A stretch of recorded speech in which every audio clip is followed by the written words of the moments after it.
सहनाववतु सहनो भुनक्तु सह वीर्यं करवावहै तेजस्विनावधीतमस्तु मा विद्विषावहै। ॐ शान्तिः शान्तिः शान्तिः।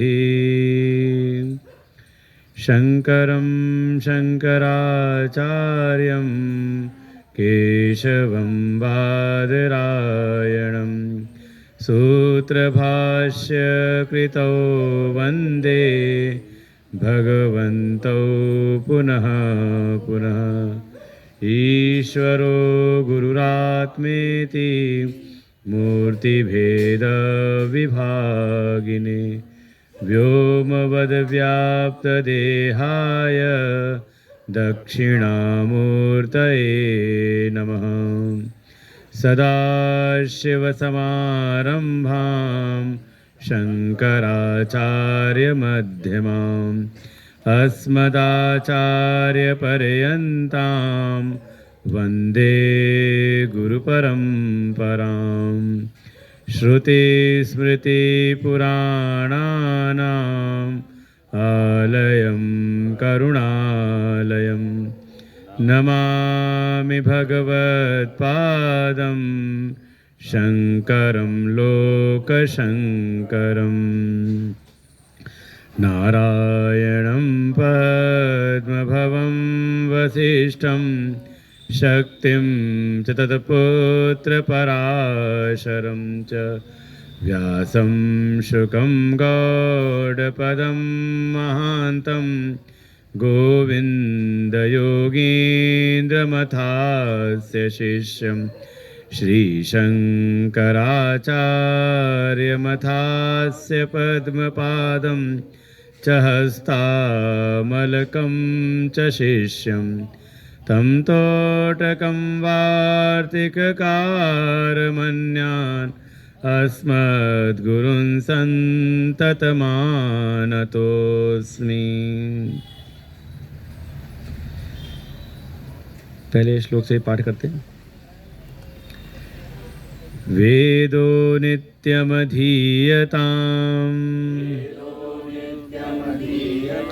तदुदितं कर्म सनुष्ठीयताम्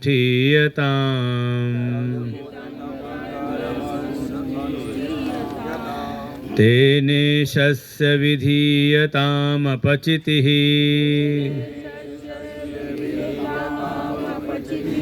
काम्येम्यते त्यज्यताम् पापौघपरिधूयताम् भवसुखे दोषोऽनुसन्धीयताम्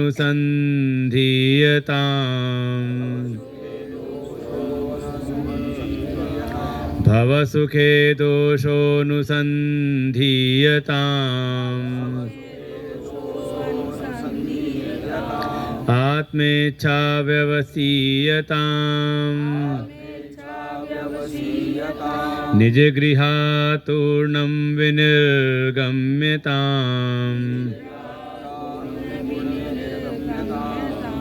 सङ्गसत्सु विधीयताम् भगवतो भक्तिर्दृढाधीयताम् शान्त्यादिपरिचीयताम् दृढतरं कर्माशु सन्त्यज्यताम्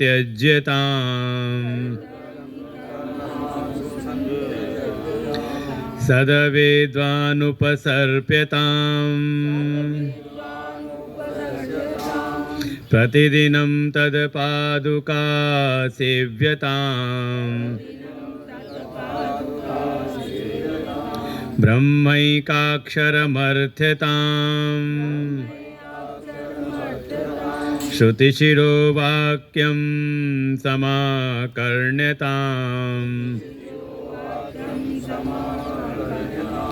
वाक्यार्थश्च विचार्यताम्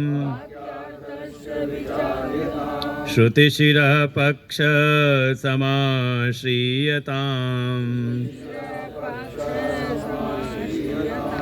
दुस्तर्कासु विरम्यताम्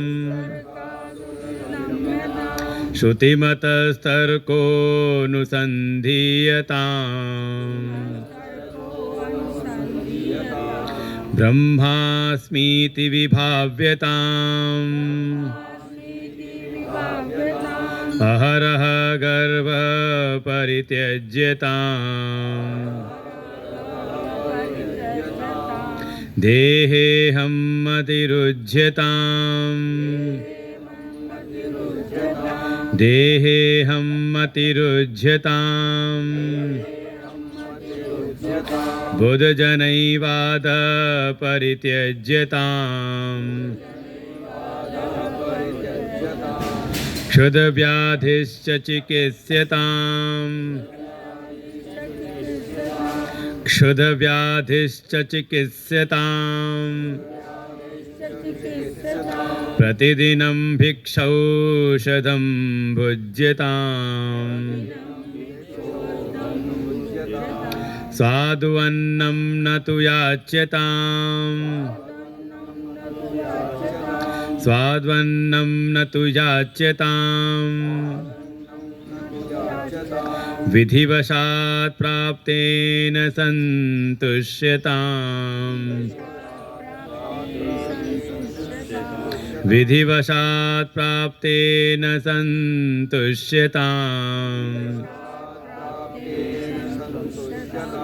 शीतोष्णादिविषय्यताम्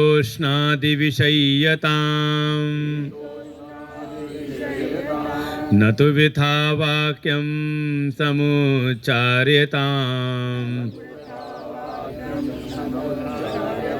औदासीन्यमभीप्स्यताम्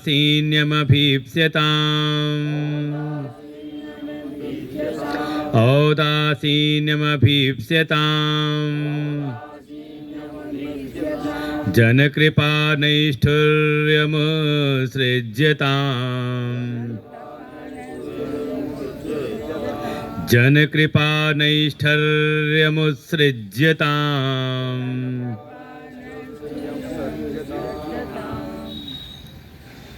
आद्य गुरु भगवान शंकराचार्य जी के द्वारा रचित यह ग्रंथ साधना पंचकम, जैसा कि अध्ययन करते हुए स्पष्ट लग रहा है कि सीधे सीधे इसमें सूत्र दिए गए हैं।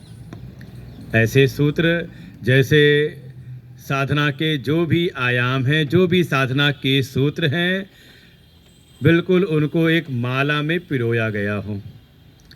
जैसे किसी माला में अनेकों मणियाँ पिरोई जाती हैं, उसी प्रकार से ही जो भी साधना के मूल जो सूत्र हैं उनको एक ही माला में जैसे आचार्य ने पिरो करके हमको प्रदान किया है।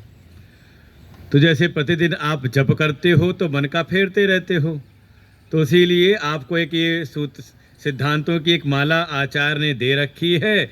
इसको आप प्रतिदिन एक एक दाने को फेरते हुए विचार कर सकते हो कि हाँ, हमारी साधना किस ओर चल रही है, किस प्रकार से ये सूत्र हमारे जीवन में घट रहे कि नहीं घट रहे। जो भी हम योग, धर्म, उपासना इत्यादि जो भी साधन में हम लगे हुए हैं, उनके द्वारा देखें कि ये जो सिद्धांत हैं, ये जो साधना के जो सूत्र हैं, जीवन में घटित हो रहे कि नहीं हो रहे। इसलिए समझ लें, ये प्रतिदिन अगर आपको पाठ करना हो तो ज़्यादा अच्छा है। इसका रोज़ हम पाठ करते रहे तो हमें पता चलता रहे कि हाँ, कौन से सिद्धांत हम अपने जीवन में हम लागू कर रहे हैं। जैसे कि कहा कि प्रारंभ में इसमें जो सूत्र दिए वो तैयारी के सूत्र, लगभग आप समझे 2 श्लोक में पूरा कैसी तैयारी होनी चाहिए उनको प्रारंभिक तैयारी कैसी होनी चाहिए, किस प्रकार से करें, तो उनको आचार्य ने बताया, जिसमें मुख्य है अपने शास्त्रों का स्वाध्याय सत्संग अवश्य करें।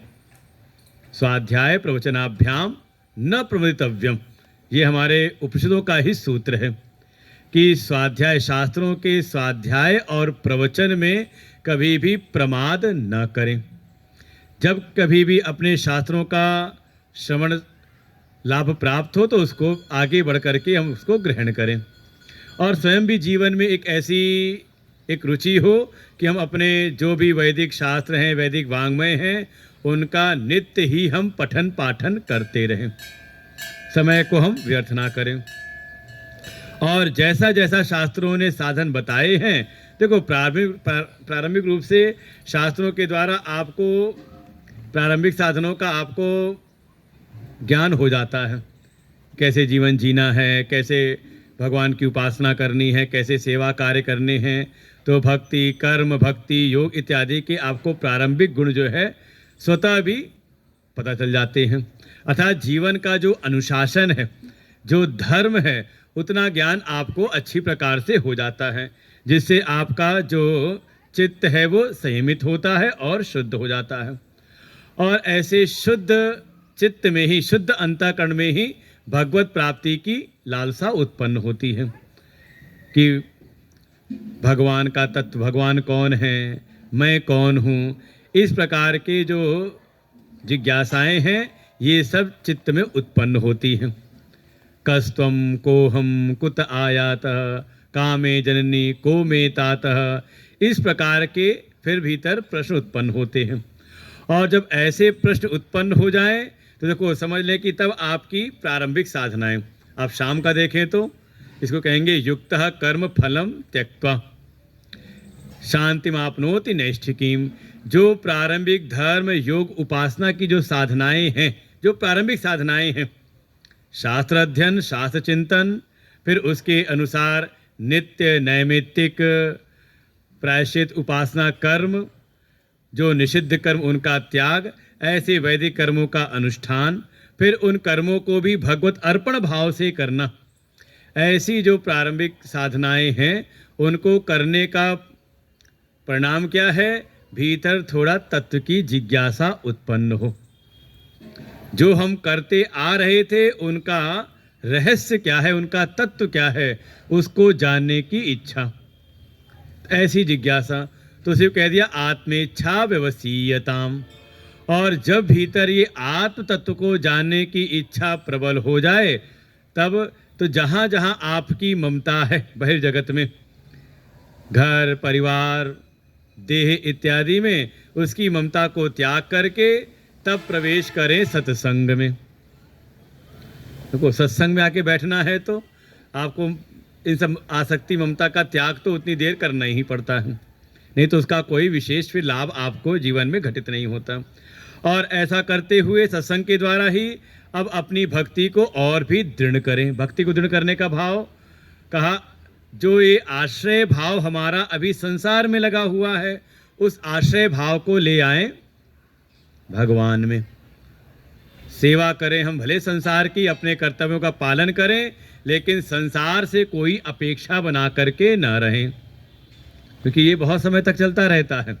और जब तक ये संसार में अपेक्षा पड़ी रहती है, अपेक्षाएं लगी रहती हैं, तब तक भगवान में हमारी भक्ति, भाई सीधा एक भाव ये है कि हमारे रक्षा करने वाले हैं प्रभु, तुम रक्षक काहू को डरना। ऐसी भक्ति हमारी दृढ़ हो, भगवान में ही परम प्रीति और भगवान के प्रति ही आश्रय भाव। और ऐसा करते हुए साधना के द्वारा जो भी भीतर के शांति आदि गुण हैं उनको हम थोड़ा प्राप्त करें। अब चित्त की जो वृत्तियां हैं उसमें ज़्यादा उथल पुथल ना हो, बहुत ज़्यादा मन हमारा विक्षेप में ना जाए, तो हमारा मन के भीतर शांति की उपलब्धि हो जाए। और अनावश्यक जो कर्म है उनका भी हम त्याग करें, जो हमारे लक्ष्य में सहायक ना हो ऐसे साधनों का हम त्याग भी करें। और ऐसा करते हुए वो जो आत्म इच्छा थी, आत्म तत्व को जानने की जिज्ञासा थी, उसके लिए देखो अब वो स्वतंत्र रूप से नहीं होगा। अब उसके लिए नहीं कहेंगे कि अब आप शास्त्रों का अध्ययन करो। अगर भीतर आत्म तत्व की जिज्ञासा है, देखो धर्म का विषय है, क्या करना है क्या नहीं करना है, वो तो आप मैनुअल पढ़ करके, जैसे घर में कोई अगर यंत्र है तो आप उसको मैनुअल पढ़ के कर सकते हो। लेकिन जब बात आती है भीतर तत्व की जिज्ञासा हो, उसके विषय में संशय संदेह है, उसके निवारण के लिए तो आपको अनुभवी जो भी संत हैं, सद्गुरु हैं, उनकी शरण में जाना पड़ता है। तो वही आगे कह दिया सद विद्वान उपसर्पिताम, कि ऐसे जो श्रोत्री और ब्रह्मनिष्ठ, जिनको शास्त्रों का ज्ञान भी है, शाब्दिक ज्ञान भी है, और साथ ही उसका उन्होंने जीवन में अनुभव भी कर रखा है, ऐसे विद्वानों की शरण में जा करके उनकी सेवा करें। और तदपादुका सेविताम, अर्थात जिन आदर्शों में स्वयं उन्होंने अपने को स्थापित किया हुआ है, उन्हीं आदर्शों की हम भी सेवा करें, अर्थात उनको अपने जीवन में धारण करें। और उनकी शरण में रहते हुए अब जो परम तत्व है उसके जो भी सूचक वाचक जो वाक्य हैं उनका हम करें चिंतन, जिसमें मुख्य है ओम। ओम का चिंतन करें, ओम के अर्थ का चिंतन करें। फिर श्रुति शिरो वाक्यम समाकर्ण्यताम, जो उपनिषदों वेदों के जो शिरस्थ जो वाक्य हैं, शीर्षस्थ जो वाक्य हैं, जिनको हम कहते हैं महावाक्य, तत्त्वमसि अहं ब्रह्मास्मि, प्रज्ञानम ब्रह्म, अयम आत्मा ब्रह्म, थोड़ा इनका हम श्रवण करें। और श्रवण करते हुए इन वाक्यों के सम्यक अर्थ का, अर्थात लक्ष्यार्थ का हम विचार करें। एक तो इनका वाच्यार्थ होता है, एक शाब्दिक अर्थ होता है, लेकिन इसका जो परम अर्थ है, लक्ष्यार्थ है, उसका हम विचार करें, शाब्दिक अर्थ तक ही सीमित ना रहें। और फिर जो श्रुतियों के जो शिरस्थ पक्ष है, श्रुतियों का जो परम प्रतिपाद्य है, उसका हम सम्यक प्रकार से आश्रय लें। क्या है प्रमुख प्रतिपाद्य? कहा ब्रह्म तत्व। ब्रह्म का बोध कराने के लिए ही सारे श्रुति वाक्य उपस्थित हुए हैं। तो उस ब्रह्म का ही हम आश्रय प्राप्त करें। ये कल के प्रसंग में भी था, शाम वाले में भी, ब्रह्मणि आधाय, आप जो भी साधन करें ब्रह्म को ही अर्पण भाव से। एक श्लोक ही है 4 अध्याय का गीता जी का, ब्रह्मार्पणम ब्रह्म हवि ब्रह्माग्नो ब्रह्मणाहुतम ब्रह्मैव तेन गंतव्यम ब्रह्म कर्म समाधिना। जो अपने समस्त क्रिया कर्म को ब्रह्म को अर्पण कर देते हैं, उनको ब्रह्म रूप गति ही प्राप्त होती है, वो ब्रह्म में स्थित हो जाते हैं। फिर साथ ही जो विरोधी पक्ष हैं, हम जो भी ब्रह्म तत्व का चिंतन कर रहे हैं, उसमें जो विरोधी तर्क हैं, विरोधी पक्ष हैं, उनका हम तुरंत ही त्याग करें, कुतर्क ना करें। बल्कि जो तर्क हो तो तर्क भी हो वेद के अनुसार। श्रुति मत तर्कोनुसंधियताम, श्रुतियों ने, वेद ने जो कहा है उसको कैसे अपने जीवन में हम धारण करें, इसके लिए तर्क हो। श्रुति मत का खंडन करने के लिए ना हो। जो श्रुतियों ने कहा है, कहा वो परम सत्य है, ऐसी दृढ़ निष्ठा हो वेद वाक्यों पर, उसके खंडन के लिए नहीं, या अपने व्यक्तित्व को, अपने पक्ष को मजबूत करने के लिए नहीं। शास्त्रार्थ भी होता है तो किस लिए? कहा सत्य के अन्वेषण के लिए। इसीलिए आगे कह देंगे, इसी में एक आगे जगह बुद्ध जनई बाधा परित्यज्यताम, जो इस सत्य तत्व में स्थित हैं, बुद्ध जन हैं, उनके साथ किसी प्रकार का परिवाद ना करें, अर्थात उनसे किसी प्रकार की बहस ना करें। और ऐसा करते हुए कहा जो साक्षात साधन है ब्रह्माकार वृत्ति, उसको अपने जीवन में सुचारू रूप से चलाएं। ब्रह्मास्मीति विभाव्यताम, ऐसी हमेशा भावना रहे कि मैं ब्रह्म हूँ। देहे अहम मतिरुज्जिताम, और साथ ही देह मैं नहीं हूँ, मैं देह नहीं, मन नहीं, बुद्धि नहीं, मनोबुद्ध्यंकार चित्तानि नाहम, न च श्रोत जीवे न च घ्राण नेत्रे। ऐसे स्तोत्रों का आप सहारा ले सकते हैं। इनके साथ सहारा लेकर के अपने भीतर की ये जो विपरीत जो मत है, इसका हम त्याग करें, और भीतर मैं ब्रह्म हूँ, अहम ब्रह्मास्मि, इस वृत्ति का निरंतर ही प्रवाह करें, इसकी भावना करें।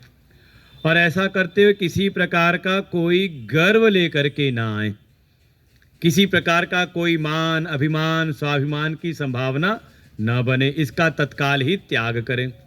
क्योंकि गर्व अभिमान जब भी होता है अपने आत्म स्वरूप से जो अलग है उसको उसमें ही आत्मभाव करने के कारण है।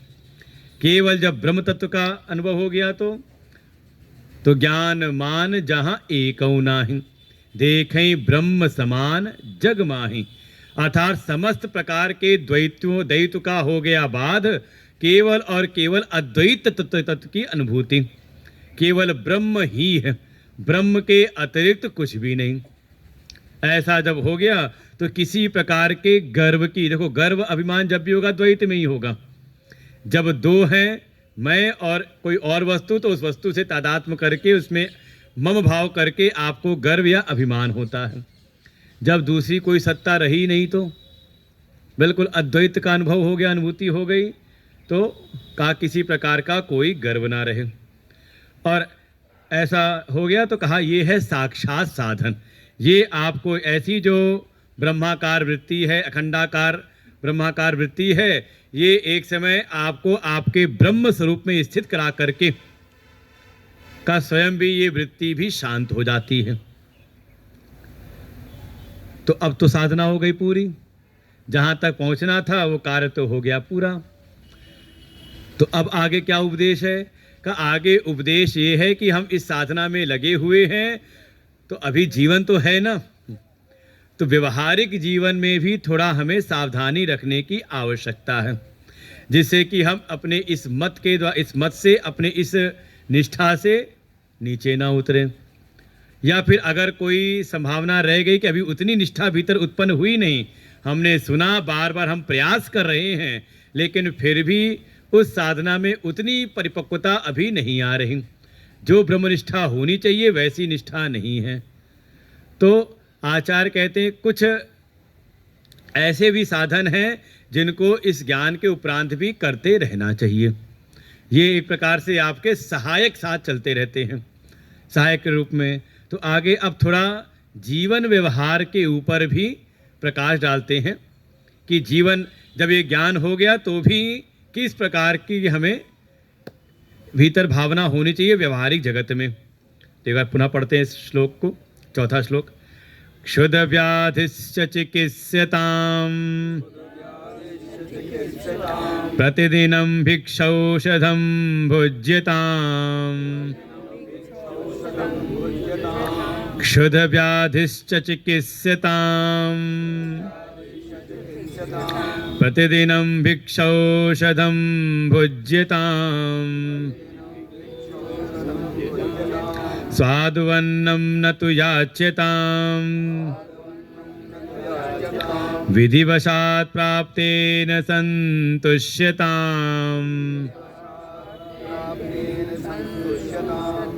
शीतोष्णादिविषय्यताम् न तु वृथा वाक्यं समुच्चार्यताम्। औदासीन्यमभीप्स्यताम् जनकृपा नैष्ठुर्यमुत्सृज्यताम्। औदासीन्यमभीप्स्यताम् जनकृपा नैष्ठुर्यमुत्सृज्यताम्। इस ज्ञान के होने के उपरांत भी देखो, ये एक सिद्धांत चित्त में बैठा के रखना चाहिए। कई बार हम लोग कहीं एक गलत धारणाएं बना करके बैठ जाते हैं कि कोई ज्ञानी हो जाएगा तो उसके सामने का संसार खत्म हो जाएगा। कहा ये जो जगत है ये व्यवहारिक सत्ता है। तीन प्रकार की सत्ताएं आपको समझनी चाहिए। एक तो है पारमार्थिक सत्ता, दूसरी है व्यवहारिक सत्ता, और तीसरी है प्रतिभासिक सत्ता। एक तो परमार्थ सत्ता है जिसमें हमें निष्ठा प्राप्त करनी है, आत्मा और ब्रह्म जिसको हम कहते हैं, वो है परमार्थिक सत्ता। उसकी हमें खोज करनी है, उसका ही हमें बोध प्राप्त करके उसी में हमें स्थिति प्राप्त करनी है। और दूसरी है व्यवहारिक सत्ता, जिसमें आता है ये जगत। व्यवहारिक सत्ता बोध होने के उपरांत इसके प्रति जो महत्व बुद्धि है, इसकी जो यथार्थता हमारे चित्त में बैठी हुई है, सत्यता इसके प्रति जो बैठी हुई है, ये हो जाती है बाधित। उसके प्रति वो महत्व भाव नहीं रहता। जगत नष्ट नहीं होता। ये नहीं कि आपको ज्ञान हो जाएगा तो आपको ये जगत दिखाई नहीं देगा, ये सब रहेगा वैसे ही। कैसे? जैसे छोटे बच्चे को बहुत सारी चीज़ें उल्टी दिखाई देती हैं, या कभी हमें भी लगता था कि हाँ ये कोई ऊपर एक छतरी है आकाश की, लेकिन जब हमने जाकर के हवाई जहाज में बैठ के उड़ के ऊपर देख लिया या युक्ति उसका हमने विचार कर लिया तो समझ में आया कि हाँ कोई ऐसी नीली छतरी नहीं है, लेकिन दिख तो रही है। कहा दिखते हुए भी क्या है, कहा बाधित अनुवृत्ति से दिख रही है। दिख रही है लेकिन बुद्धि में भाव क्या है कि ऐसी कोई नीली छतरी नहीं है। सूर्य का उदय अस्त होना, पृथ्वी का स्थिर होना, चपटी होना, कि पृथ्वी कैसी है, का फ्लैट चपटी है और बिल्कुल स्थिर है। ये क्या है, का दिख तो ऐसा रहा है, लेकिन इसके यथार्थ का हमें ज्ञान है कि हाँ सूर्य में उदय अस्त नहीं, सूर्य में गति नहीं, का वो स्थित एक जगह पर है। और पृथ्वी स्थिर दिखाई दे रही है लेकिन इसमें गति है। तो जो कुछ भी दिखाई दे रहा है, दिखते हुए भी इसके यथार्थ का हमें बोध है कि नहीं? अगर थोड़ा पढ़े लिखे तो सब विज्ञान के तो यही होगा, इतना समझ तो आ ही रही होगी। या कभी चलती हुई गाड़ी में बैठे तो पहले बचपन में लगता था कि हाँ पेड़ पीछे भाग रहे हैं, खंबे भाग रहे हैं, या ट्रेन में बैठे तो पटरी भाग रही है। तो छोटा बच्चा होगा वो कहेगा देखो पटरी भाग रही है। हम भी देखते थे पहले, देखो रेल रेल ये नहीं लगता कि गाड़ी चल रही है, लगता है पटरी भाग रही है, खंबे भाग रहे हैं। और बिल्कुल उसमें रेलवे लाइन, अगर अगल बगल रेलवे लाइन है तो भागती हुई दिखाई देती है वो कि खूब तेज चल रही है। अब दिखाई बड़े होने का दिखाई तो हमें भी दे रही है, लेकिन दिखते हुए भी उसके यथार्थ का हमें बोध है, ज्ञान है। तो ये है व्यवहारिक सत्ता। व्यवहारिक सत्ता के प्रति जब यथार्थ का बोध हो जाता है, परमार्थ सत्ता का बोध हो जाता है, तो व्यवहारिक सत्ता क्या हो जाती है, बाधित हो जाती है। दिखते हुए भी उसके यथार्थ का बोध हमें रहता है। और जो ज्ञान के द्वारा जो नाश होता है, ज्ञानेन तदज्ञानम नाशितम आत्मनः, कल ये सुना था हमने कि ज्ञान के द्वारा ये जो नष्ट होने वाली सत्ता है वो है प्रतिभासिक सत्ता, जो हमें प्रतिभासित हो रही है। यहाँ संसार के विषयों में जो शोभन भाव महसूस हो रहा है कि संसार के विषयों में सुख है, का ये नष्ट हो जाता है। संसार की व्यवस्थाओं में, वस्तुओं में, व्यक्तियों में जो अहम मम भाव बन रहा है, का इसका नाश है, जो प्रतिभासिक सत्ता है। तो ज्ञान के द्वारा प्रतिभासिक सत्ता तो नष्ट हो गई, ब्रह्माकार वृत्ति के द्वारा कहा अपने आत्मस्वरूप का बोध, उसमें स्थिति, और व्यवहारिक सत्ता जो है उसके यथार्थ का बोध, अर्थात वो एक प्रकार से उसके प्रति महत्व भाव समाप्त हुआ। लेकिन अभी व्यवहारिक सत्ता तो है ना। अब ये नहीं कि ज्ञानी हो गए तो अब भूख नहीं लगेगी। भाई जब तक ये प्रारब्ध है शरीर का तब तक शरीर रहेगा, और शरीर है उसमें प्राण चल रहे हैं, तो प्राण का एक गुणधर्म है भूख और प्यास का, ये भी चलती रहेगी। तो क्या करना है, अब इस व्यवहारिक जगत में कैसा व्यवहार हो, उसके लिए आचार्य थोड़ा हमें सजग करते हैं कि ये शरीर के जो गुणधर्म है, भूख प्यास क्षुधा आदि, ये बिल्कुल वैसे ही है जैसे शरीर में लग जाए कोई रोग। शरीर में कोई विकार आ गया तो ऐसे ही ये नित्य के विकार हैं। भाई रोग कोई आता है नैमित्तिक रूप से, कभी आ गया कोई, लेकिन ये जो भूख प्यास है ये शरीर के नित्य रोग हैं। तो करना क्या है इनका, कोई व्याधि आ जाए शरीर में, कोई रोग आ जाए, तो हम जा कर के उसकी चिकित्सा करते हैं, उसका उपचार करते हैं। तो आचार्य कह रहे हैं ये जो क्षुधा आदि है, क्षुधा पिपासा है, ये आपके शरीर में समझ लें नित्य की ही एक व्याधि है, जो हर क्षण आपके साथ कम से कम सुबह दोपहर शाम लगी हुई है। का इसको एक व्याधि के रूप में इसको समझ लें, और क्या करें? चिकित्स्यताम, इसकी चिकित्सा करें। यही कारण है कि कोई सन्यास भी ले ले तो आचार्य उसको संन्यास्त करने के उपरांत भी उसको शरीर निर्वहन के लिए 5 घर भिक्षा मांगने का अधिकार देते हैं शास्त्र, कि 5 घर जाकर के भिक्षा, 5 घर मतलब एक घर में ना मिले तो दूसरे घर में, दूसरे घर ना मिले तो तीसरे, तीसरे ना मिले तो चौथे, ऐसे करते हुए कहा 5 घर भिक्षा का उसको अधिकार प्राप्त होता है। प्रयोजन क्या है? कि हमारा जो सारा समय है इस ज्ञान के चिंतन में, इस ब्रह्म अनुभूति में जाए। लेकिन ये शरीर है तो शरीर के निर्वहन के लिए, क्योंकि ये शरीर ही इन साधनों में माध्यम बनता है। शरीर माध्यम खलु धर्म साधनम, तो ये शरीर तो ठीक ठाक रहना चाहिए ना। तो शरीर के पोषण में ना लगे, लेकिन इसके संरक्षण का भी त्याग ना करें।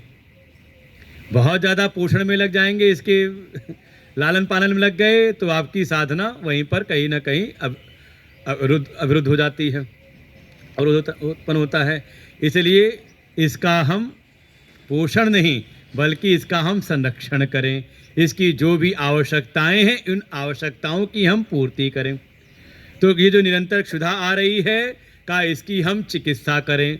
जैसी आवश्यकता है उसको वैसा हम आहार प्रदान करें। उतनी व्यवस्था करने के लिए कहीं कोई मनाही नहीं। और फिर कैसे करें? तो प्रतिदिनम भिक्षौषधम भुज्यताम, प्रतिदिन इसको भिक्षा का अन्न प्रदान करें।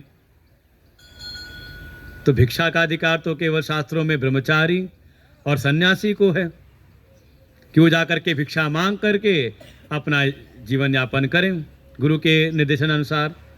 तो हम तो गृहस्थ में हैं हम, तो कहा आपके लिए भी है कि आप भी अपना प्रयत्न करें, परिश्रम करें, और जो भी आपके जीविकोपार्जन के वृत्ति के द्वारा जो भी आपका अर्जन हो अन्न आदि का, उसमें भी एक भावना ये है कि घर में जो बन जाए। देखो पहले ये होता था, रसोई एक बनती थी, सब खा लेते थे, था कि नहीं? अब आज का समय कुछ परिवर्तित हो गया है।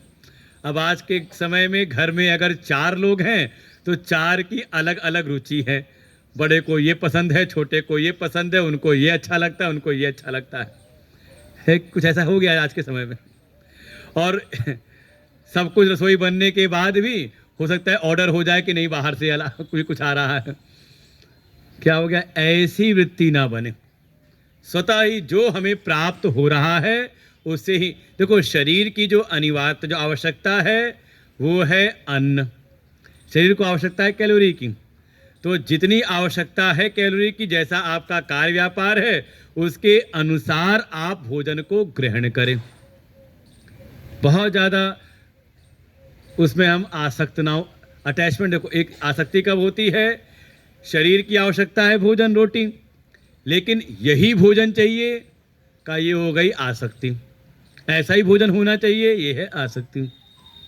तो जो भी शरीर के लिए हितकारी हो ऐसा जो भी भोजन स्वतः आपको प्राप्त हो रहा है, अथवा विधि निषेध का पालन करते हुए विचार विवेक के साथ में जो आपको आहार मिल रहा है उसको आप भिक्षा मान करके उसको आप स्वीकार कर लें। प्रतिदिन दिनम भिक्षा औषधम, तो समझ लो ये गृहस्थ के लिए भिक्षा हो जाएगी। घर में जो भोजन आ गया अब उसको हम भगवान का भोग समझ करके, भगवान को अर्पण करके, उसको हम भगवान का प्रसाद समझ करके ग्रहण करें। और ये देखें, कई आप महात्माओं को देखें, उनकी परंपरा यही है, जो सामने भोजन आ जाता है भगवान का ध्यान करते हुए उन्हीं को अर्पण करके वहीं भोग लगाया, वहीं बैठे बैठे ही, और उसको फिर उस प्रसाद बुद्धि से उसको ग्रहण करते हैं। अब वो कोई भोग की वृत्ति नहीं है। देखो आहार में भी ये तो हम कह रहे हैं ना, कर्मयोग की साधना चल रही शाम को, यही है कि फलाशक्ति का त्याग, भोगाशक्ति का, भोक्तृत्वपन का त्याग। भोजन भी कर रहे हैं तो किस लिए? का शरीर की एक अनिवार्यता है, शरीर की में जो क्षुधा आदि लगी हुई है उसकी चिकित्सा के भाव से, भोग की वृत्ति नहीं है। क्योंकि अगर भोग की वृत्ति से अगर आ जाए तो संभावना रहती भोगे रोग भयम। अब भोग की वृत्ति कैसी है? तो कई बार एक वाक्य बोलते हैं, पेट तो भर गया है लेकिन अभी मन नहीं भरा, और मन भर के जब खा लिया तो फिर गोलियां भी ढूंढनी पड़ती है, उसके खाने के बाद। तो ऐसा ना हो, तो भोग की वृत्ति का त्याग करके, भोक्तापन नहीं है, शरीर की एक आवश्यकता है, शरीर की एक अनिवार्यता है, उसकी हम पूर्ति करने के लिए जब भोजन करते हैं तो वो भोजन भी हमारा भिक्षान्न हो जाता है। तो एक प्रतिदिनम भिक्षा औषधम, जैसे हम कोई औषधि लेते ऐसे ही। अच्छा, कोई शरीर में रोग हो जाए तो दवाई कब तक खाते हैं? नहीं, दवाई बड़ी अच्छी है, बड़ी बढ़िया है, मीठी दवाई है, कुछ खाने में कुछ अच्छा लगता है, बढ़िया कफ सिरप हो तो कई बार लगता है पी करके बढ़िया बढ़िया सी नींद आती है, हल्का सा मन झूमता रहता है हल्का सा। तो दवाई बड़ी अच्छी है, तो क्या करें, रोग तो ठीक हो गया और फिर भी खाते रहें तो कहेंगे अभी समझ ठीक ठाक इनकी डेवलप नहीं हुई है कि नहीं? तो इसीलिए बार बार शब्द लगा रहे हैं औषधम। क्षुधा को कह दिया व्याधि, और जो हम अन्न ग्रहण कर रहे हैं उसको कह दिया औषधि के रूप में करें। भिक्षा भी जो है औषधि के रूप में। तो जितना ग्रहण करने से आपकी भूख मिट जाए। भाई भूख ध्यान ना रहे, अब मान लो शरीर में भूख लगी हो और बैठ जाओ प्रवचन में,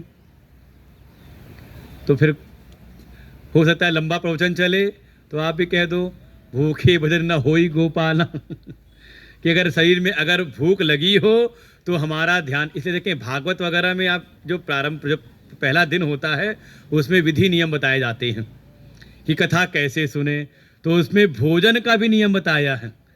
सबसे उत्तम तो ये है कि उपवास रख के सुने।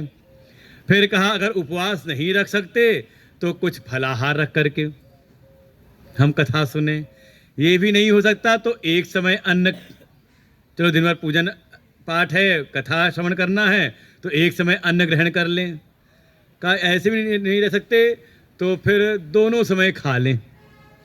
जैसे भी आपको कथा सुनते समय आपको शरीर की विस्मृति रहे, देखो भाव का ये है, शरीर की आपको विस्मृति रहे। ऐसा ना हो कथा सुन रहे हैं और ध्यान पेट के ऊपर है, भूख लग रही है, पेट में चूहे कूद रहे हैं, तो इस पर विजय प्राप्त करनी है। इसलिए कहा प्रतिदिनम भिक्षौषधम भुज्यताम। बिल्कुल, हम औषधि का प्रयोग तब तक करते हैं जब तक रोग का निवारण ना हो जाए, और रोग निवृत्ति हो गई तो हम औषधि का त्याग कर देते हैं। तो उतना ही भोजन करें जितना कि आवश्यक है, नियम के साथ में, उसकी पौष्टिकता भी हो, गुणवत्ता भी हो, और साथ ही उसकी मात्रा भी। कहते हैं ना दो चीज़ें हैं, भजन और भोजन। अंतर क्या है? देखो अक्षर सब समान है, भजन भोजन, अंतर क्या है दोनों में? का भजन में कोई मात्रा नहीं है, भजन कोई मात्रा लगी, का इसमें कोई मात्रा नहीं। लेकिन भोजन में मात्रा है ना, भो भ के ऊपर ओ की मात्रा। तो ये हमारे सुनाया था शुक्ताला जो महाराज जी आते हैं, कल हम लोग गए, उनके दर्शन हुए, उन्होंने ही सुनाया था एक समय, कहा भजन में कोई मात्रा नहीं और भोजन में मात्रा है, तो शब्द अलग हो गया। तो तात्पर्य ये है कि जब भजन करो तो भजन में कोई मात्रा नहीं, जितना ज़्यादा हो जाए, और भोजन करो तो युक्ताहार विहारस्य, युक्त हो, जितना आवश्यक है, जितना अनिवार्य है उतना ही हो। इसको कहा भिक्षा वृत्ति हो जाती है। फिर अगर मन भर के खाने लग गए तो समझ लो आप फिर भिक्षा वृत्ति में जीवन नहीं जी रहे, कहीं ना कहीं इसमें दोष आ गया। आगे कह दिया स्वादु अन्नम न तु याच्यताम। भिक्षा की वृत्ति से जीवन, तो जो मिल रहा है उसको ग्रहण करना है, ज़्यादा स्वाद की इच्छा ना करें। आज के समय यही हो गया है, आज के समय लोग पेट के लिए कम खाते हैं। किसके लिए? वो जो कहते हैं पापी पेट का सवाल है। पापी पेट तो जल्दी आसानी से तृप्त हो जाता है, नहीं तृप्त होती है तो कहा ये जुबान है कि नहीं, जुबान का रस, ये तृप्ति नहीं होती। और इसीलिए आजकल देखें तो, अच्छा पहले बाहर जो होटल रेस्टोरेंट थे ज़्यादा बढ़िया, उतना नहीं चलते, उतना व्यापार नहीं था, लेकिन आज के समय देखें तो कभी हम जाते थे मेरठ से हरिद्वार तो गिने चुने कुछ ढाबे और होटल थे। अब आज के समय देखते हैं तो बिल्कुल 5 स्टार रेस्टोरेंट रास्ते में खुल गए तमाम। लगता है कि सबका काम चल रहा है, सब जगह भीड़ लगी हुई है। किसी लगी हुई है? भूख नहीं भी घर से चले, सब बांध के चले हैं, लेकिन फिर भी क्या है, थोड़ा टेस्ट के लिए, स्वाद बदलने के लिए उसके लिए चल रहे हैं। तो जो साधक है, जो साधना में लगा हुआ है, उसके लिए कहा स्वादु अन्नम न तु याच्यताम। देखो ये बात तो हम मंदिर में भी आकर के, आप आओ मंदिर में प्रणाम करो, मत्था टेको, अंदर से पंडित जी ने जो उठा करके दे दिया, तो जो वहाँ भोग में चढ़ा हुआ है जो भी उठा करके आपको दे दिया, और वो आपने हाथ में अपने लिया, माथे से लगाया, और प्रसाद बुद्धि से आपने उसको ग्रहण कर लिया। लेकिन कई बार ऐसा भी होता है, कुछ ऐसे भी होते कहते नहीं हमको ये वाला प्रसाद दे दो जैसे विविध प्रकार का लगा, कहेंगे हमको यही वाला दे दो, तो लगता है इसमें हमकी प्रसाद बुद्धि नहीं रही। अब क्या बुद्धि बन गई उसमें, कहीं ना कहीं भोग बुद्धि बन गई कि ये वाला प्रसाद चाहिए, तो प्रसाद नहीं रहा। यहाँ इसी बात को कह रहे हैं स्पष्ट रूप से, स्वादु अन्नम। अब जुबान के रस की इच्छा ना करें। जो भी सात्विक भोजन आपको प्राप्त हो रहा है, और इसको समझना हो तो समझ लें आप, गीता जी का 17वां अध्याय इसी के ऊपर है। 3 प्रकार की चीजें बताई गई, उसमें भोजन भी 3 प्रकार का कहा, सत्वगुणी, रजोगुणी और तमोगुणी। अब जैसा आपको साधन करना है, आपको साधना करनी है सात्विक, सत्वगुण संपन्न आपको साधना करनी है, और आहार आप ले लो तमोगुणी, आहार आप ग्रहण करो रजोगुणी। देखो ये जो हमारा भोजन में विधि निषेध है इसी कारण से है, किसी के प्रति बहुत, हाँ जो तमोगुणी है, मांस मदिरा इत्यादि, वो तो बिल्कुल त्याज्य है ही, क्योंकि वो किसी प्रकार से हमारा शरीर उस प्रकार का है नहीं। और बहुत सारे इसके तर्क हैं, जो कहा था ना, श्रुति मत तर्को अनुसंधीयताम, कुतर्क नहीं तर्क हैं। दुनिया में लोग कुतर्क करते हैं, नहीं खाएंगे तो प्रोटीन कैसे मिलेगा, जबकि शरीर को जितनी प्रोटीन की आवश्यकताएं हैं वो शाकाहारी तत्वों में मिल जाता है, उतना जितना हमारे मनुष्य शरीर को आवश्यकताएं हैं, बिल्कुल भरपूर मिलता है। फिर जैसे हमारे शरीर की जो बनावट है हमारी, चाहे वो भीतर की आंतें हों, चाहे हमारे दांत हों, ये शाकाहारी जीव के समान हैं। दोनों में आप देख सकते हो दांतों के अलग हो जाते हैं। जो मांसाहारी जीव है उनके दांत, उनके चौखड़ नहीं होता ये चबाने वाला, उनके केवल आगे नुकीले से दांत होते हैं, क्योंकि मांस को नोचना है और उसके टुकड़े टुकड़े करके, वो चबाते नहीं, न मांस को चबाया नहीं जा सकता, छोटे टुकड़े करके उसको डाल देते हैं भीतर। और भी स्वभाव में अंतर करना हो तो जो मांसाहारी जीव हो उनको अगर कोई पेय पदार्थ है, आप जल आदि दोगे तो पिएंगे नहीं, चाटेंगे। दूध है, पानी है, वो चाटते हैं जीभ से, पीते नहीं हैं। और जितने भी शाकाहारी जीव हैं उनके दांत के बनावट देखो आप, बिल्कुल जैसे हमारे फ्लैट हैं ऐसे ही उनके भी होंगे, घोड़े के, गाय के, भैंस के, सबके बराबर होंगे। और सब पानी पीते हैं, चाटते नहीं। आप बाल्टी रख दो, चाहे घोड़ा हो चाहे गाय हो, वो मुंह लगाएंगे और पानी को सोख लेंगे भीतर। अब बताओ आप पानी पीते हो कि चाटते हो? हमें भी पानी दिया जाए तो हम भी पी जाते हैं, हमारे भी दांतों की बनावट वैसी है, तो उसकी तो बात ही नहीं करनी है। बात आती कुछ और भी जो हैं, जो शाकाहारी में भी जो विधि निषेध है वो इसीलिए है कि अगर आप रजोगुणी आहार ले रहे हैं और आप सोचे कि अब हम ध्यान करें, मन को शांत एकाग्र करें, तो आपको फिर कोई ना कोई समस्या उसमें महसूस हो सकती है। तो सत्वगुणी साधना करनी है तो आपका आहार भी सात्विक होना चाहिए, उसमें अब आप ज़्यादा स्वाद की इच्छा ना करें। और फिर अगला सूत्र बहुत अच्छा है, आज के दिन के लिए तो बहुत ही अच्छा है, विधिवशात प्राप्तेन संतुष्यताम। विधिवशात, विधिवशात अर्थात विधि माने जो विधाता है। कौन है विधाता? अब यहाँ प्रभु को ही ले लो, जाय विधि राखे राम ताहि विधि रहिए। कभी उन्होंने बढ़िया दे दिया तो बढ़िया उनका कृपा प्रसाद समझ के ग्रहण कर लिया, और कहीं बहुत अच्छा नहीं मिला तो भी जीवन उपयोगिता के लिए जो भी उचित है उसको हम ग्रहण कर लेते हैं। तो विधिवशात इसमें बड़ा संतुष्ट रहें। जैसे मान लो बढ़िया व्यवस्था थी तो भी हमने कर लिया, आज सब उजड़ गया रात में तो तो विधि के वश में है, सब कुछ हमारे वश में है नहीं। तो जैसी उसमें व्यवस्था बन गई, और हमें लग रहा ज़्यादा लोग हैं, संख्या कुछ बढ़ गई है, तो 4-5 लोग बढ़ गए हैं आज नए चेहरे, नहीं 2-3-4 लोग नहीं भी आए हैं। क्या सोचा होगा कि ऐसा मौसम था, पता नहीं क्या व्यवस्था होगी, इस वजह से नहीं भी आए, लेकिन कुछ नए आ गए। तो क्या है, विधिवशात जैसी विधि विधाता की इच्छा सब तहस नहस हुआ, तो उसमें भी हमने अपनी व्यवस्था आकर के तुरंत बना लें, क्योंकि व्यवस्थाएं केवल माध्यम है इस सत्संग में बैठने के लिए। तो उतनी व्यवस्था तो हो ही गई, बैठ गए इतने लोग तो हो गया।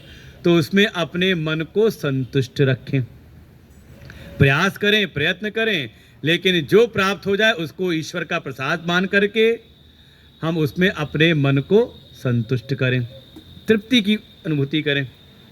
और कैसे होगा? तो थोड़ी अपनी सहन शक्ति को बढ़ाएं। देखो, ये व्यवहारिक जगत में जीवन जीने का तरीका यही है। साधक के लिए व्यवहारिक जीवन कैसा हो, ये श्लोक उसके लिए है। ज्ञान की जो चर्चा थी वो हो गई तीसरे श्लोक में, हमें तो बिल्कुल मध्य का श्लोक था। दो पहले साधन रूप में थे, आखिरी के दो साधन के रूप में हैं। बीच में जो था तीसरा श्लोक, उसमें ज्ञान की चर्चा थी। ज्ञान की अनुभूति कैसी हो, ज्ञान में निष्ठा कैसी हो, उसका वर्णन। तो आगे फिर अब ऐसा कोई ज्ञान का साधक है तो उसका जीवन, व्यवहारिक जीवन कैसा हो, उस पर प्रकाश डाल रहे हैं। तो आगे उसी में कह दिया थोड़ी भीतर तितिक्षा भी हो, शीत उष्ण आदि विषय्यताम। जो भी ये ठंडी गर्मी अर्थात ये जो भी इंद्रिय और इंद्रियों के विषयों का जब संसर्ग होता है तो ये सब चीज़ें उत्पन्न आपको अनुभव होंगी। अगर ठंडक है तो अब हमारी त्वचा ठीक ठाक है तो ठंडक महसूस होगी, गर्मी बढ़ेगी तो गर्मी महसूस होगी। तो ऐसे जो भी द्वंद्व हैं इनको थोड़ा हम सहन कर लें। सहनम सर्व दुखानाम अप्रतिकार पूर्वकम चिंता विलाप रहितम सा तितिक्षा निगद्यते। शीत उष्ण, मान अपमान, जय विजय, लाभ हानि, ये जितने भी प्रकार के द्वंद्व हैं और मुख्य रूप से जो दैहिक स्तर पे जो भी द्वंद्व हैं इनको थोड़ा हम सहन करें। बहुत ज़्यादा उथल पुथल ना रहे। थोड़ी ठंडी बढ़ जाए तो हाय बहुत ठंडक है, थोड़ी गर्मी बढ़ गई तो हाय हाय बहुत गर्मी है। का साधक जैसी भी व्यवस्था है उसमें अपना रास्ता खोज लेता है, उसी में ही। वही कोई अकेले हमारे लिए नहीं हो रहा ये मौसम का, ये सबके लिए है। जैसे आज अतिवृष्टि हो गई, आंधी तूफान में हो गया, तो उसको भी हमने उस व्यवस्था में भी, आवाज़ हो सकता है नीचे पैर आपको गीला लग रहा हो, जो नीचे बैठते थे वो कुर्सी पर आ गए, बैठ गए। तो जो भी व्यवस्था थी उसमें अपने आप को हमने ढाल लिया, अपने आप को। तो शीतोष्ण इत्यादि विषय्यता, इसको थोड़ा हम दैहिक स्तर पर जो भी ये संसर्ग हो रहे हैं इनको हम सहन कर लें। न तो वृथा वाक्यम समुच्चारिताम, वृथा वाक्यों का हम ज़्यादा उच्चारण ना करें, इसे कहते हैं असंबंध प्रलाप ना करें। कई बार आप देखो, कई बार चर्चा कहीं कोई मान लो बात हो रही है और जो चर्चा का विषय है उस पर लोगों का ध्यान कम रहता है और जो दाएं बाएं की बात रहती है उसको ज़्यादा लोग कर देते हैं। ये कई बार हम लोग देखते हैं, कई बार संसभाओं में ऐसे होता है। एक चर्चा का निश्चित विषय दे दिया गया कि आज की चर्चा का, आज जो भी संत हैं इस विषय पर बोलेंगे, तो हम लोग अनुभव करते हैं वहाँ दो चार महात्मा तो बिल्कुल विषय पर रहते हैं, जो विषय दे दिया। जैसे कल भी हम लोग थे तो वहाँ पे एक विषय था, हनुमत जयंती पे कार्यक्रम था, तो वहाँ विषय था जय हनुमान ज्ञान गुण सागर, अर्थात ज्ञान गुण के सागर हनुमान जी। ये एक टॉपिक दे दिया गया। तो अब जितने भी विद्वान हैं उनको क्या करना है, कहा इसी विषय पर बोलना है। लेकिन कई बार क्या है कि अनावश्यक चर्चाएं, बिना मतलब की चर्चाएं करते हैं। और कई बार इसको एक शब्द देते हैं, कहते हैं आइए थोड़ी देर, आज बहुत दिन हो गए आप आए नहीं घर। पूछा कोई काम है क्या? नहीं, आओ बैठो, चाय पिएंगे, गपशप करेंगे। ये जीवन में शब्द तो नहीं है। अच्छा, फोन पर समझ लीजिए जो आपकी काम की बात होती है वो 2 4 5 मिनट की, उसके बाद तो एक होता और सुनाइए और बताइए। ये जो और बताइए और सुनाइए है ना, ये क्या किस लिए है? का वृथा वाक्यम समुच्चारेताम। हाँ, तो पॉइंट की बात तो हो गई थोड़ी सी, उसके बाद जितनी बातें हैं केवल वो व्यर्थ की। और समझें इस बात को, दो लोग बैठे हैं, कुछ चर्चा कर रहे हैं, लेकिन जो दो बैठे हैं चर्चा का विषय वो दो ना हो करके कोई तीसरा हो जाए, क्या हो गया अब ये? तो क्या हो गया? ये वृथा वाक्यम उच्चारेताम। आप वृथा वाक्य, इसे कहा असंबंध प्रलाप, ये वाणी का दोष कहा गया है। कि जिस चीज़ का वर्तमान परिस्थिति वर्तमान विषय से संबंध ना हो उसका हम ज़्यादा चर्चा करें। तो ऐसी बातों से भी जो साधक हैं थोड़ा बचें। गप शप में समय, हम गए एक आश्रम में, एक पंक्ति लिखी थी, वहाँ सब महात्मा लोग रहते थे, तो वहाँ एक लाइन लिखी थी, गप ना करें जप करें। समय गप करके समय व्यर्थ ना करें, बल्कि उस समय को भी आप सार्थक चर्चाओं में नहीं तो भगवान की भक्ति में लगाएं। और ज़्यादातर ऐसे ही लोग कहते हैं, पूजा पाठ करना तो चाहते हैं, स्वाध्याय चिंतन तो करना चाहते हैं, लेकिन क्या करें, समय नहीं मिलता। ये बहुत हम लोग को काफ़ी सुनने को मिलता है। और वहीं पर जो साधक हैं, जो भगवान के भक्त हैं, अपना कर्तव्य कर्म करते हुए जो भी दिन रात उनका समय लगा रहता है भगवान के चिंतन में, उनके पूजन, उनके अर्चन, उनकी सेवा में, और भाव ये होता है थोड़ा और समय मिल जाए तो हम और सेवा करें और पूजन इत्यादि करें, अपना स्वाध्याय और बढ़ा लें। तो ऐसे ही कहा, वृथा वाक्यम, अनावश्यक संसार की चर्चाओं में, वही संसार की जो गति है अनित्य है, तो अनित्य तत्व की चर्चा क्या करना, चर्चा करे नित्य की। और ऐसा करते हुए थोड़ा संसार से आपको उदासीन होना पड़ेगा। अगर संसार में, अच्छा यह हम लोग के अपना अनुभव है, ज़्यादा किसी से मेल जोल होता नहीं, ज़्यादा कहीं उठना बैठना जाना वाना होता नहीं। क्यों? क्योंकि हमें लगता है कि हम लोग उनके हिसाब से अनुपयोगी हैं, क्योंकि हम लोग पास दुनिया की ज़्यादा चर्चाएँ नहीं हैं, और जो चर्चाएँ हैं वो चर्चा उनको पसंद नहीं। तो कई बार क्या होता है कि वहाँ जा करके लगता है कहाँ आकर के फंस गए। तो इसके लिए थोड़ा संसार से उदासीन होना पड़ता है। उदासीन तो को दो शब्द है, उत आसीन। बेहोशी वाली बात नहीं कर रहे हैं। उदासीन मतलब अरे जो हो रहा है सो होता है, लापरवाह बेपरवाह नहीं है। उत आसीन, उत माने ऊपर, आसीन माने बैठना, अर्थात जो सामान्य समाज के लोगों का धरातल है, जो उनकी मानसिक स्थिति है, जो उनकी बौद्धिक स्थिति है, थोड़ा उससे ऊपर उठ करके बैठे, उसी धरातल पर ना रहें जैसे सब जीते हैं। अगर साधक ये बात बोले तो अरे क्या फर्क पड़ता है, सब तो ऐसे ही जी रहे हैं। ये कई बार लोग आके बोलते हैं का जिस धरातल पर सामान्य लोग पढ़ रहे हैं, अच्छा जैसा जीवन एक अनपढ़ व्यक्ति का वैसे ही अगर पढ़े लिखे व्यक्ति का हो जाए तो उसकी शिक्षा का व्यर्थ है फिर। हाँ, बहुत समझने की बात है। ऐसे ही जो जीवन जी रहे एक सामान्य व्यक्ति, जैसा एक सामान्य व्यक्ति जीवन जी रहा है, वैसा ही जीवन अगर सत्संगी भी जी रहा है, वैसे ही जीवन में अगर एक साधक भक्त भी लगा हुआ है, तो कह सकते हैं कि उसकी साधना फिर अभी बहुत सम्यक नहीं है, व्यर्थ ही जा रही है। इसीलिए औदासीन्यम अभीप्सिताम, ये हमको अभीप्सित हो, हमारा इच्छित हो, अपनी इच्छा से। लापरवाही नहीं, तमस के कारण, तमस को यहाँ नहीं ले रहे कि तमस में आलस में पड़े हुए जो हो रहा है होने दो, प्रमादी नहीं है कि मौके में कुछ ध्यान ही नहीं, सबके प्रति सजग रहते हुए भी हर एक क्षण उनका सजगता में जाता है। हमारे दादा गुरुदेव जी के 3 शब्द हैं बिल्कुल इस चीज को समझाने के लिए। उनके 3 शब्द उन्होंने इस बात को समझाने के लिए कह दिया, be alert, be vigilant, be quiet. ये 3 शब्द हैं, अलर्ट, विजिलेंट और क्वाइट। कि एक तो पहले कहा सावधान, जो साधक है, जो भक्त है, उसका जीवन बेपरवाह लापरवाह नहीं होता। ये आज के समय चल गया कि जिसको रहने का ढंग नहीं जिसके रहने की जगह पे सब सामान बिखरा पड़ा हुआ है, अरे ये बड़े भगत राज है, इनको दुनिया का कोई होश नहीं।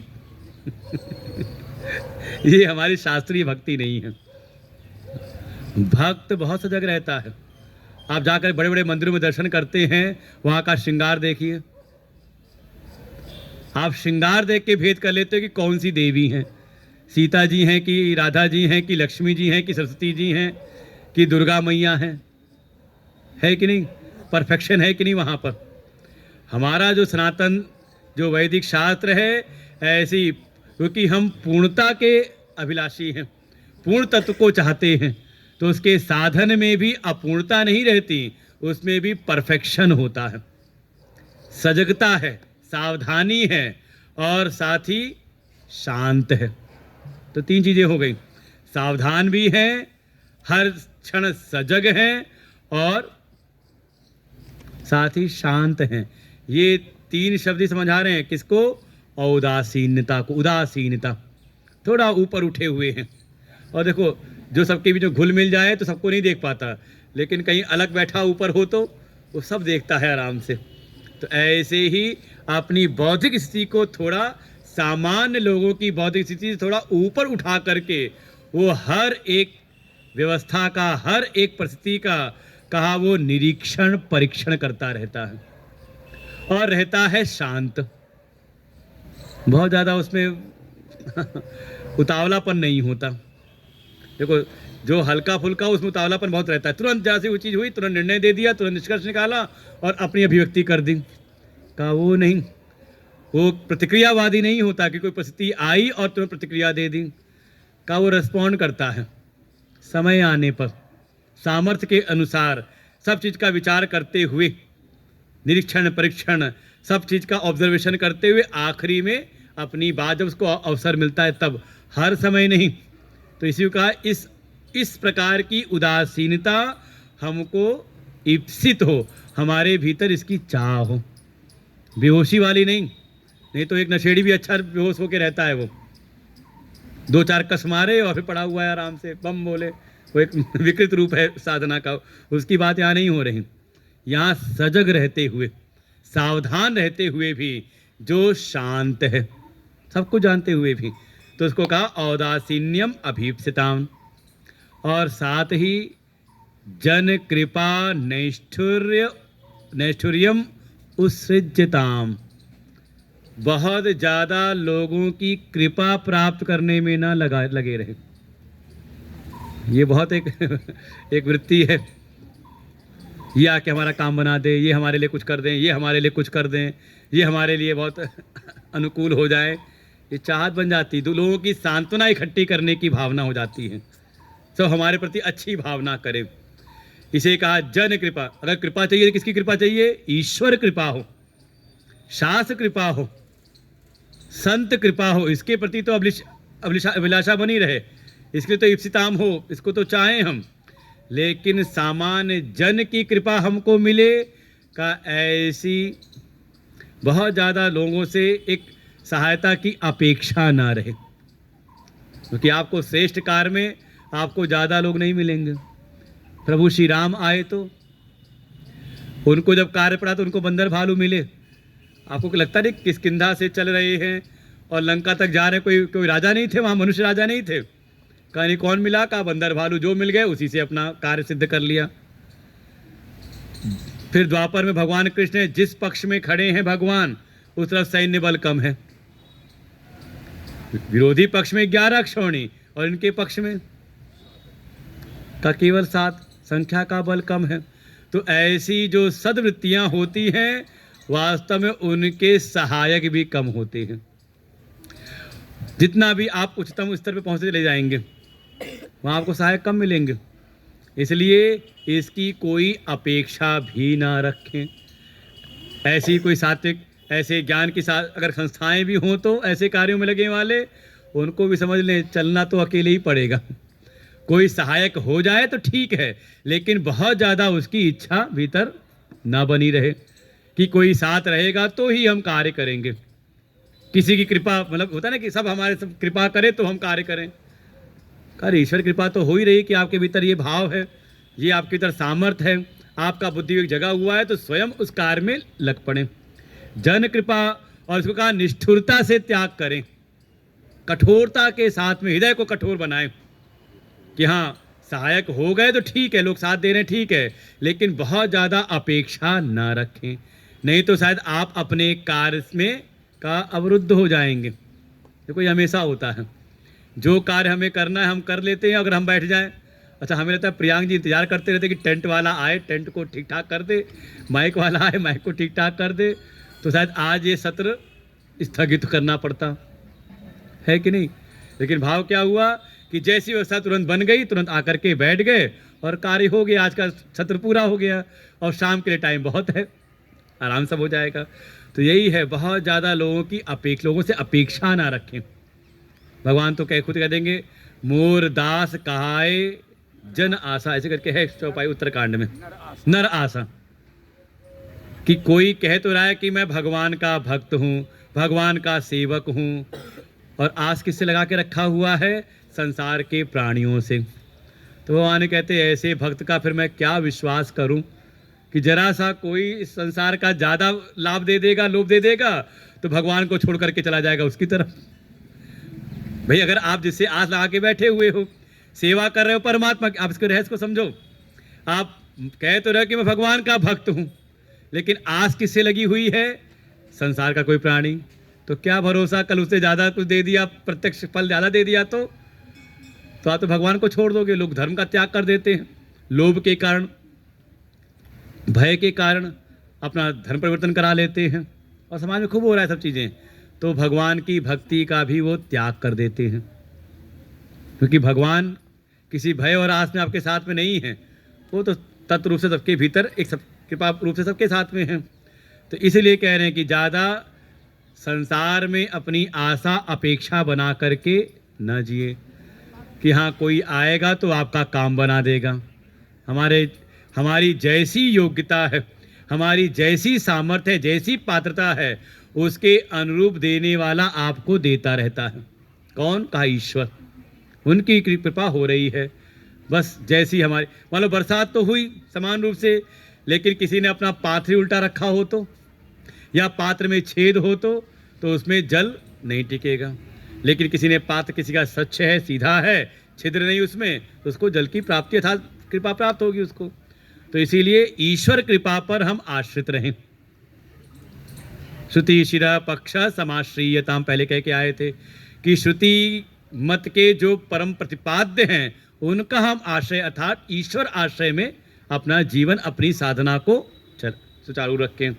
ऐसा करते हुए फिर आगे कुछ और साधन बताए गए साधक के लिए, वो हम लोग कल सुनते हैं। 5 साधक। आज तो यही है कि क्षुध व्याधि है।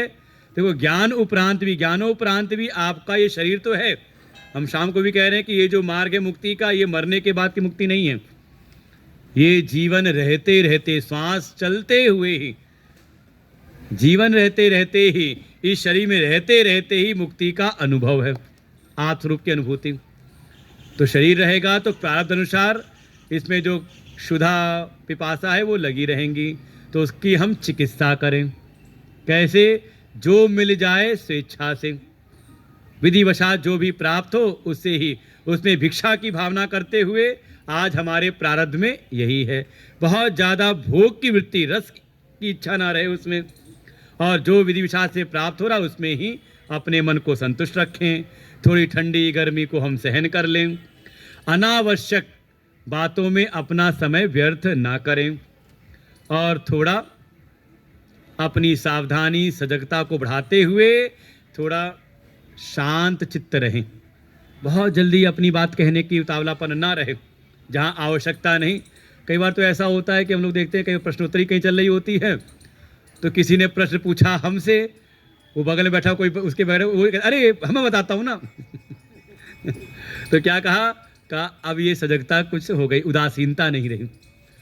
उदासीनता का तात्पर्य लापरवाही नहीं है, बेहोशी नहीं है कि जो हो रहा है होने दो, पड़े हुए हैं।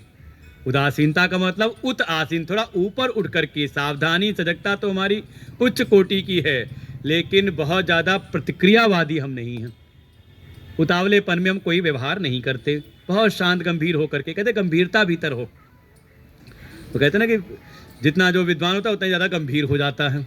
तो गंभीरता का गुण हमारे भीतर हो, और बहुत ज़्यादा संसार से आशा अपेक्षा ना रहे, संसार पर आश्रित ना हो, बल्कि आश्रय भाव हो तो किस पर? कहा ईश्वर पर, शास्त्र पर और संत पर। इनकी कृपा पर हम आश्रित रहें, संसार की कृपा पर आश्रित ना हो। ओम पूर्णमदः पूर्णमिदं पूर्णात् पूर्णमुदच्यते पूर्णस्य पूर्णमादाय पूर्णमेवावशिष्यते। ओम शांति शांति शांति।